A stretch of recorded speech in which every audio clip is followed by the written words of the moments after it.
દક્ષિણ ગુજરાતમાં મેઘરાજાએ રૌદ્ર સ્વરૂપ ધારણ કર્યું હોય તેવા દ્રશ્યો સામે આવી રહ્યા છે। દક્ષિણ ગુજરાતના તાપી જિલ્લામાં સતત વરસી રહેલા ભારે વરસાદના કારણે સમગ્ર પંથકમાં જનજીવન અસ્તવ્યસ્ત થઈ ગયું છે। નદીઓમાં નવા નીરની આવક થતા અને નીચાણવાળા વિસ્તારોમાં પાણી ભરાઈ જવાથી જિલ્લાના ગ્રામીણ વિસ્તારોનો મુખ્ય માર્ગો સાથેનો સંપર્ક તૂટી ગયો છે। પંચાયત હસ્તકના અંદાજે 38 જેટલા માર્ગો બંધ થતા લોકોની મુશ્કેલીઓમાં અનેક ગણો વધારો થયો છે।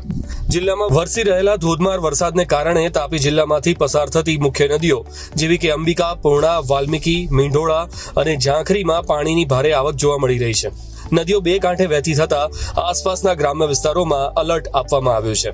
મુખ્ય માર્ગો અને કાચા રસ્તાઓ જળબંબાકાર થઈ જતા ગ્રામીણ લોકો માટે દૂધ, દવા જેવી જીવન જરૂરિયાતની સેવાઓ મેળવવી મુશ્કેલ બની છે। વાહન વ્યવહાર ખોરવાતા ખેડૂતો અને વિદ્યાર્થીઓને ભારે હાલાકી ભોગવવી પડી રહી છે। જિલ્લા વહીવટીતંત્ર દ્વારા બંધ રસ્તાઓ પરથી અવરજવર ન કરવા માટે ગ્રામજનોને સૂચના આપવામાં આવી છે। પાણી ઓસર્યા બાદ જ આ માર્ગો પર વાહન વ્યવહાર સામાન્ય થઈ શકશે। તંત્ર દ્વારા હાલ પરિસ્થિતિ પર સતત નજર રાખવામાં આવી રહી છે।